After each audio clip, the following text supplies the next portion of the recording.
Hey, Brandon here. Welcome to the channel and thanks for tuning in. If this is your first time here, welcome to the channel. If you are a long-term subscriber, thank you and welcome back.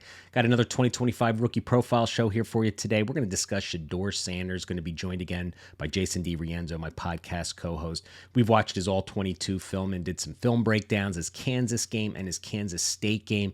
If you want access to those All-22 film breakdowns, check out the website below. I got a lot of great content on my Big Board subscription service. Not only ranks for the 2025 rookie class, but yeah, we go a little crazy. We got 2026 ranks as well as 2027 already. So if you want an early look at future draft classes, it'd be a great resource for you. So hit that subscribe button. Trying to get to 15,000 subscribers. All right, man, Jason and I, we break it all down for you. We discuss his translatable traits. Is he going to be a dynasty starter next year on our rosters? You know, what's his draft capital going to be? Most likely a top 5 pick in the draft. Where does he go in super flex and 1 QB drafts? And we got some fun player comps as well. So enjoy the show. Thanks for watching. All right, Jason, let's get to our first rookie report for tonight. We're going to talk Mr. Shedeur Sanders, 6'2", 215-pound senior quarterback, obviously plays at Colorado. We watched the All-22 film as Kansas State. I did a film breakdown with Rylan G. I forward that over to you. You took a look at that, and we also looked at the Kansas film as well. So production-wise this year, he had a really good season, over 3,900 yards passing. He had 35 touchdowns, 8 interceptions.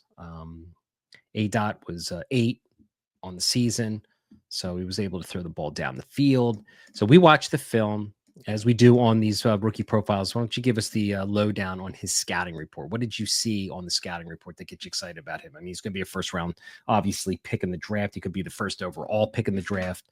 What did you like about the film we watched?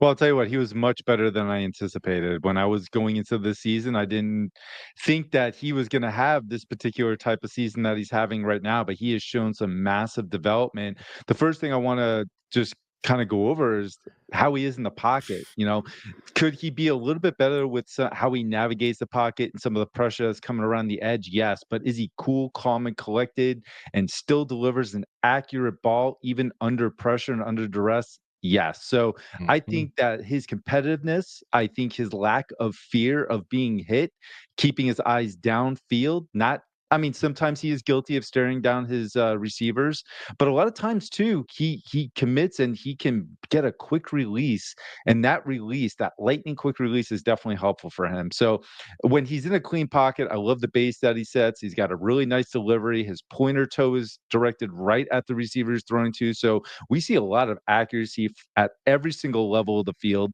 On downfield passes, you see the velocity, you see the arm strength. He's got good ball placement to put the ball exactly where his receivers need it. So he throws them open. He can hit them in stride, so they're not trying to bend backwards. So, I mean, sometimes he's guilty of that, but I've seen much better accurate throws where he's pinpoint right to his receivers where they need the ball to be able to gain yards after the catch. And that is huge, especially on crossing routes, even comeback routes. He knows exactly how to position the ball so his receivers can gain additional yards.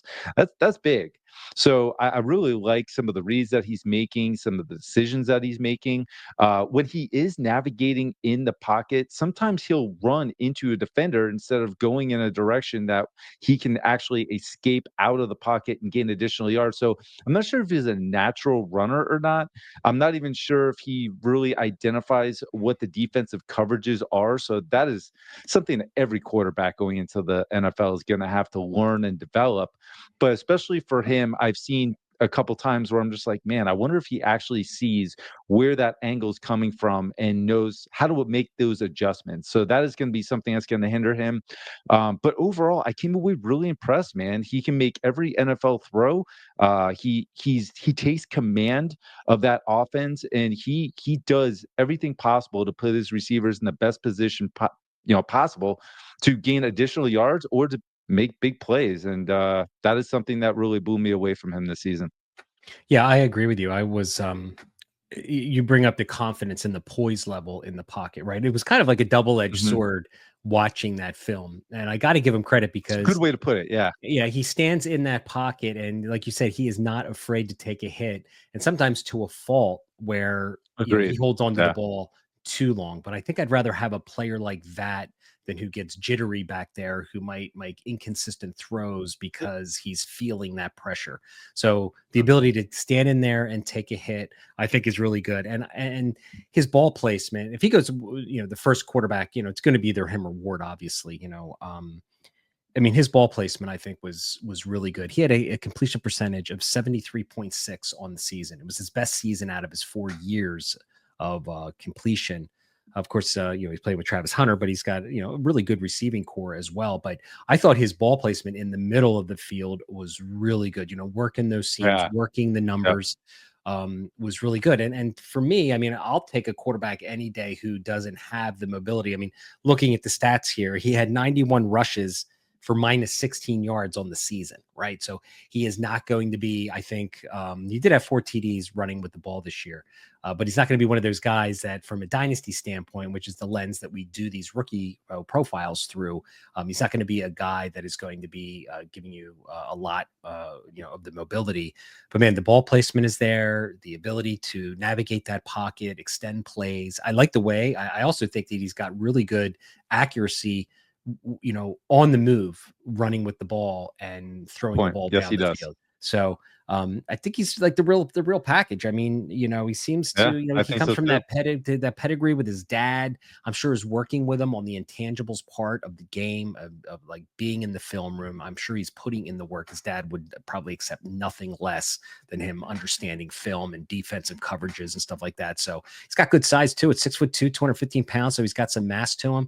Like I said, he's not going to provide that rushing upside that we love in Dynasty. But when we get to our comp section here in a minute, one of my comps is a guy that's really not going to give you a lot of rushing upside too, and he's probably a top 10 Dynasty quarterback as well. So, I agree with you 100%. I mean, going in, the knock on him was the ability to navigate that pocket and get rid of the ball quickly and not take those unnecessary sacks. And there are times where he did that, but give me the guy that's trying to really stand in there as long as he can to deliver the football to his playmakers down the field. I'll take that all day long. All right, so let's talk Great. about his draft capital. The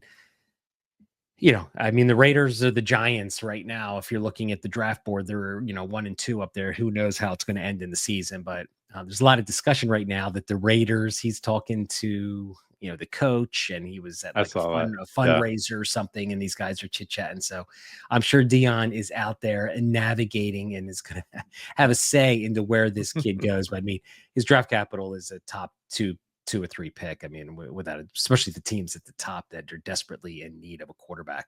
Where do you think his landing spot would be better? Let's just discuss. Do you think Giants or the Raiders? Where do you think he'd be better suited? Man, I like the Raiders. I do. I love the fact that they're getting Michael Mayer involved with Brock Bowers. Like that 2 tight end set's going to be Hmm. huge. Add another receiver or 2 through free agency in the draft. That offensive line seems to be okay, and get a running back that can actually contribute every single game. Yeah. And they're going to be cooking, man. So I think I like the Raiders. I think the Giants have so much more work to do. Yeah, especially on the offensive line, that still seems to be Yeah. an issue. So Superflex rookie draft, actually, I just put on this YouTube channel a one QB rookie mock, and I ended up taking him. I think it was like it was round 2, pick 3 or 4 in a one QB league, but I think he's a top 3 pick in Superflex. I mean, Ashton Genty, Ted McMillan maybe goes, but maybe he's not getting past the 104 in Superflex rookie picks. Or I can't imagine anybody taking him. Yeah, I think 4 is perfect just based on the names that would be available. Mhm. Yep. So my comp for him, watching his game, watching the ball placement, was CJ Stroud. I feel like they have a That's, similar skill set. CJ Stroud has taken a little bit of a step back this year. He came out mhm. guns a blazing last year as a rookie. But defensive coordinators, they watch the tape, they got to see what you like to do, take that away. Nope. Now he's got to pivot and adjust to his game a little bit to what he's seeing on the defensive side of the ball. But I don't know. I think he could have, when I watch Shedeur Sanders play, I mean, CJ Stroud is not a guy that is going to give you a ton of rushing upside with his game, but he has really good ball placement. And similarly, he's taking too many sacks this year as well, watching the Houston games. So I have CJ Stroud as my comp. The way Shedeur Sanders plays, I mean, I can absolutely see that being a great comp with how CJ Stroud came into the league too.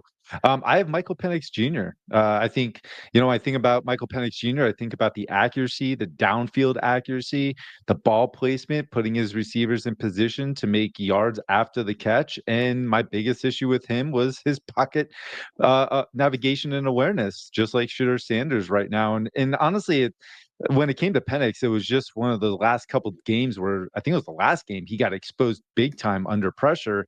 But at the same time, Shedeur Sanders, I think that he'll be able to overcome that. I think Penix will be able to overcome that. Mhm. A landing spot is going to be huge, but I see Penix Jr. with a lot of the skill set that Shedeur Sanders has. I like that comp too as well. So, hey man, you got this kid on your Devi roster, CTC roster. Good for you. If Oh, you're you're in, looking good. yeah, if you're in a dynasty league and you're QB needy, hope you got a top 5 pick, or I think you're going to be out of luck Yeah. getting probably him or Cam Ward. So there is our rookie report for Shedeur Sanders for the 2025 draft.